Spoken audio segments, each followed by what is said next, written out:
Hello everyone, welcome back to my channel. Now we will solve question number 5 of exercise 3.1.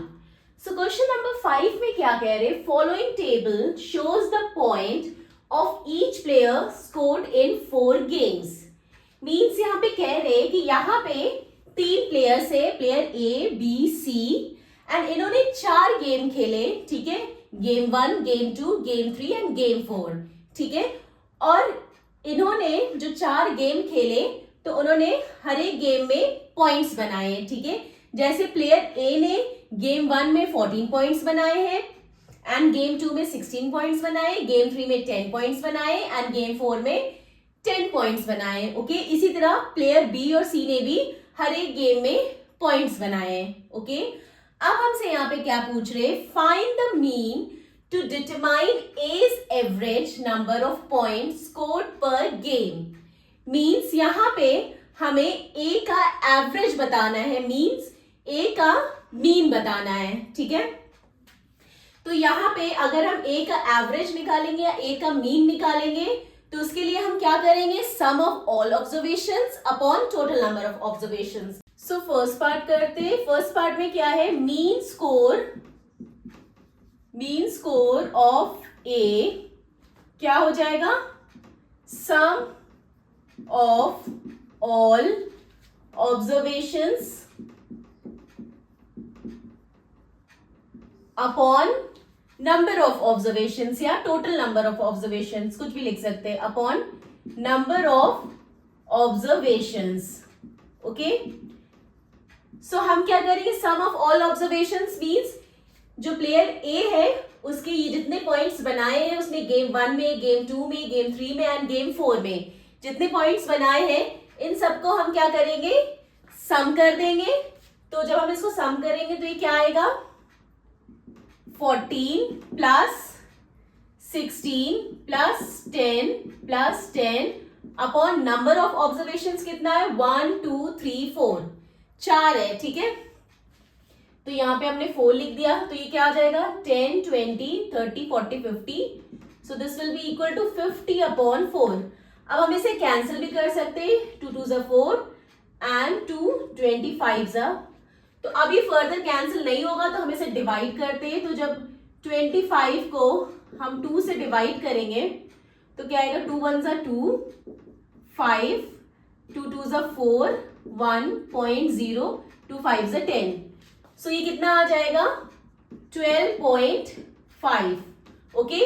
सो ए का mean या ए का average कितना आ गया? 12.5, okay. सो first part हो गया। अब सेकेंड पार्ट में क्या कह रहे? To find the mean number of point per game for C would you divide the total point by 3 और 4 वाई। मीन्स यहां पे कह रहे कि जो प्लेयर सी ने जो गेम खेले हैं, ठीक है, प्लेयर सी ने जो गेम खेले हैं तो अगर हमें इसका मीन निकालना है, अगर हम प्लेयर सी का मीन निकालेंगे तो हम जो यहाँ पे कह रहे हैं कि जो नंबर ऑफ ऑब्जर्वेशन है यहाँ पे हम 3 से डिवाइड करेंगे या हम 4 से डिवाइड करेंगे, ये इसमें पूछ रहे हैं। तो ऑब्वियस सी बात है हम 3 से डिवाइड करेंगे क्योंकि यहाँ पे नंबर ऑफ ऑब्जर्वेशन कितने रहेंगे? 1 2 3। जो इसने गेम 3 तो खेला ही नहीं है, इसने गेम 1 खेला है, गेम 2 खेला है, गेम 4 खेला है एंड गेम 3 नहीं खेला है, ठीक है। तो अगर सम ऑफ ऑब्जर्वेशंस क्या हो जाएगा? 8 11 और 13, इनको हम ऐड कर देंगे तो ये सम ऑफ ऑब्जर्वेशन हो जाएगा और नंबर ऑफ ऑब्जर्वेशन कितना हो जाएगा? 1 2 3। इसे हम नहीं कंसिडर करेंगे क्योंकि इसने ये वाला खेला ही नहीं है। अगर यहाँ पे पॉइंट्स होता, 0 होता, 1 होता, कुछ भी होता तो हम ये डिवाइड करते 4 से, बट यहाँ पे इसने खेला ही नहीं है तो इसीलिए हम क्या करेंगे? 3 से डिवाइड करेंगे, ओके। सो यहाँ पे आपसे यही पूछ रहे हैं कि अगर हम सी का मीन निकालेंगे तो हम जो ये डिवाइड करते हैं नंबर ऑफ ऑब्जर्वेशंस, तो यहाँ पे हम इसे 3 से डिवाइड करेंगे या 4 से डिवाइड करेंगे? तो ऑब्वियस ही बात है हम 3 से डिवाइड करेंगे। क्यों? क्योंकि प्लेयर सी ने 3 गेम्स खेले हैं, ठीक है। तो यहाँ पे आप लिखिएगा ये सेंटेंस, सेकेंड पार्ट का मैं यहाँ पे लिख रही हूं, we divide the total points, simple आप लिख दीजिएगा, we divide the total points by 3 because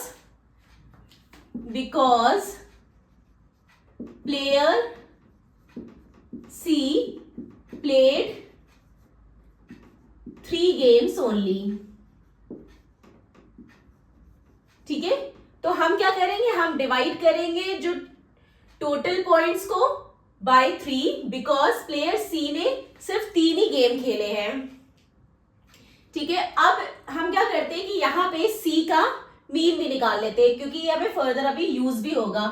तो मीन स्कोर ऑफ सी क्या आ जाएगा, mean score of C, sum of all observations क्या है, 8 + 11 + 13, 8 + 11 + 13 अपॉन नंबर ऑफ ऑब्जर्वेशंस क्या है, 1 2 3. इसे हम नहीं कंसिडर करेंगे तो 3 है. ठीक है, तो ये कितना आ जाएगा, 11 13 + 8, ये आ गया 32 अपॉन 3.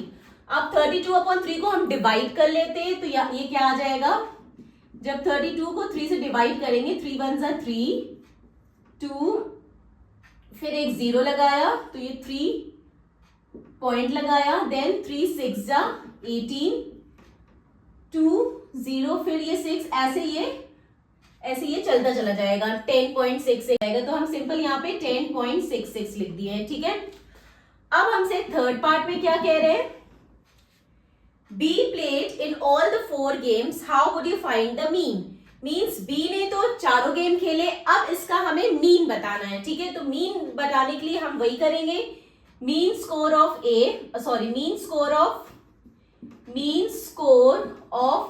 B यहाँ पे कैलकुलेट करेंगे. क्या आएगा, सम of all observation 0 + 8 + 6 + 4, 0 + 8 + 6 + 4 upon total number of observation क्या है, 1 2 3 4. तो ये टोटल नंबर ऑफ ऑब्जर्वेशन 4 हो गया. अब हम इसे ऐड करेंगे 10 18, तो ये 18 अपॉन 4 हो गया. अब ये फर्दर कट हो जाएगा, 2 2 = 4, 2 9 = 18. तो हम इसको डिवाइड करेंगे तो ये क्या आएगा, 9/2 को हम डिवाइड करेंगे, 2 4 = 8, 1.025 = 10, तो ये आ गया 4.5. ओके, तो इसका बी का मीन आ गया 4.5. अब 4 पार्ट में हमसे क्या पूछ रहा है, who is the best performer. अब यहाँ पे हमसे पूछ रहा है कि कौन सबसे बेस्ट परफॉर्मर है. ठीक है, मतलब किसने सबसे अच्छा परफॉर्म किया है. तो ऑब्वियस ही बात है, जिसका एवरेज ज्यादा होगा या जिसका मीन ज्यादा होगा वही बेस्ट परफॉर्मर होगा. ठीक है, तो ए का एवरेज या ए का मीन 12.5 है, बी का हमने निकाला 4.5 है, एंड सी का मीन 10.66 है. ठीक है, सो ए बी सी में सबसे अच्छा एवरेज किसका है, ए का. ठीक है, ए का मीन स्कोर क्या है, 12.5. ठीक है, सो ए जो है वो बेस्ट परफॉर्मर है. तो यहां पे पूछ रहे who is the best performer. So यहां पे आप लिख दीजिएगा A is the best performer. Okay, क्यों, क्योंकि ए का मीन, यहाँ पे आपसे वैसे रीजन नहीं पूछा है, अगर आपको रीजन देना है तो आप दे सकते हैं, क्योंकि ए का एवरेज या ए का मीन ज्यादा है as compare to B and C. ठीक है, बट आपसे यहाँ पे रीजन नहीं पूछा है, बस आपसे बेस्ट परफॉर्मर पूछा है. तो बेस्ट परफॉर्मर जो है यहाँ पे ए है, क्योंकि ए का एवरेज या ए का मीन सबसे ज्यादा है. Okay, so this completed our question number 5. Now question number 6 in the next video. Bye bye, take care.